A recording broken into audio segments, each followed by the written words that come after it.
श्री राम लक्ष्मण को बल देने का निर्णय ले लिया इसने अहिरावण ने, और कहा कि तुम्हारे जो इष्ट हो उनको स्मरण करो।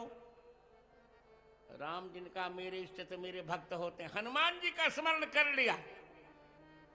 किसने? राम जी ने हनुमान जी का स्मरण कर लिया। हे महावीर, अंजना सुप्रजायेन मातरिस्वाच सुब्रतः हनुमान कपिशार्दूल प्राणान् धारयते क्वचित। जिनके कारण अंजना जी सुप्रजा बनी, वायु सुयोग्य पुत्र के पिता बने, क्या हनुमान जी नहीं है? इतना सुनाक बस आनंद हो गया। हनुमान जी ने अपना विषाद रूप धारण किया। देवी से कहा तुम नीचे जाओ, अब जो कुछ होगा होगा। देवी जी को नीचे भेजा और पहले तो अहिरावण के दिए हुए सारे भोजन हनुमान जी ने कर डाले चकाचक। अहिरावण का तो देवी बड़ी प्रसन्न हो गई, सब कुछ खा रहे हैं। अरे हनुमान जी ने कहा देवी खाने कौन खा रहा पता चलेगा। और इसके पश्चात जब उसने तलवार निकाली प्रभु के सिर पर प्रहार करने के लिए, तुरंत हनुमान जी ने तलवार पकड़ ली और अहिरावण का ही सिर काट दिया। बोली वीर बजरंग बली की जय। और हनुमान जी को ले आ और राम लक्ष्मण को ले आए। और दूसरा प्रकरण, नंद जी को सर्पग्रस्त रहा था तो भगवान ने बचाया। यहां भी जब मेघनाद ने भगवान राम को नागपाश में बांधा, नागपाश में बांधा, रावण युद्धा जान करो तब नागपाश सबय सिर धारो। तब क्या हुआ? कैसे भगवान राम को छुड़ाया जाए? यहां देव ऋषि गरुण पठाए, पर गरुण को कैसे भेजा? नारद जी को कैसे समाचार मिला? बोले हनुमान जी महाराज ने ही जाकर के नारद जी को बताया कि किसी प्रकार गरुण को लाया जाए। तब नारद जी की सूचना पर, अरे हनुमान जी की सूचना पर नारद जी ने गरुण से जाकर कहा और गरुण ने आकर भगवान को छुड़ा दिया। तो वहां भी सर्प से भगवान ने बचाया, यहां भी सर्प से राम जी को हनुमान जी ने बचाया। बोलो वीर बजरंग बली की। आनंद कर दिया। भगवान ने तो नंद को छोड़ दिया, नंद को ब्रज में छोड़ दिया अकेले। पर हर्ष का विषय है कि हनुमान जी ने राम जी को कभी नहीं छोड़ा, कभी नहीं छोड़ा। ये सबसे बड़ी बात है। पवन को छोड़ा पर राम जी को नहीं छोड़ा। उत्तरकांड का प्रसंग देखिए। श्री राम का राज्याभिषेक हो गया। श्री राम के राज्याभिषेक के पश्चात सभी वानर वीरों को भगवान ने जाने के लिए कहा अब गृह जाऊं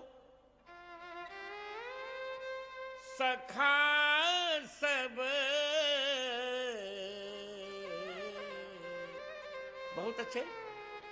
अब गृह जाऊं सखा सब भजे हूँ मोहि दृढ़ ने सदा सर्वगत सर्वहित जान करहु अति प्रेम। सबको भगवान राम ने घर जाने के लिए कहा, पर हनुमान जी को नहीं कहा। क्यों नहीं कहा? इसमें दो तीन कारण हैं। पहला कारण यह है, हमारे व्याकरण का सिद्धांत असति बाधकम असति बाधके सर्वम वाक्यम सावधारणम भवति। बाधक यदि न हो तो सभी वाक्य सावधारण होते हैं। भगवान राम किसको घर जाने के लिए कह रहे थे? सखाओं को। हे मित्रों अब घर चले जाओ। और हनुमान, सभी बानर राम जी के मित्र हैं, पर हनुमान जी राम जी के मित्र नहीं, क्या हैं वो? पुत्र हैं। तो मित्र को घर भेजा जा सकता है, पुत्र को कोई घर नहीं भेजता। और दूसरी बात, घर किसको भेजा जाता है? जिसके पास घर होता है। और हनुमान जी के पास तो कोई घर है नहीं, बल्कि हनुमान जी का हृदय ही राम जी का घर है। जास हृदय आगार, बस ही राम सर चाप धर। इसलिए अब गृह जाहु सखा सब। और तीसरा समाधान ये है कि घर किसको भेजा जाता है? जिसके हम कर्जदार न हो, ऋणी न हो। जिसका हमने ऋण लिया होता है उसको हम कह सकते हैं क्या घर जाओ? तो राम जी और किसी के ऋणी तो है नहीं, पर हनुमान जी के ऋणी हैं। सुनु सुत तो ही ऋण में नहीं। तो चूंकि भगवान राम हनुमान जी के ऋणी हैं, शेष से हो उपकाराणाम भवाम ऋणिनो वयम। इसलिए हनुमान जी को घर नहीं भेजा राम जी ने। सारे बानर जाने लगे, हनुमान जी नहीं गए, बल्कि हनुमान जी ने सुग्रीव को चरण पकड़कर कहा, तब सुग्रीव चरण गहि नाना भांति विनय कीन्हो हनुमान। सुग्रीव के चरण पकड़कर हनुमान जी ने कहा, दीन दश करी रघुपति पद सेवा।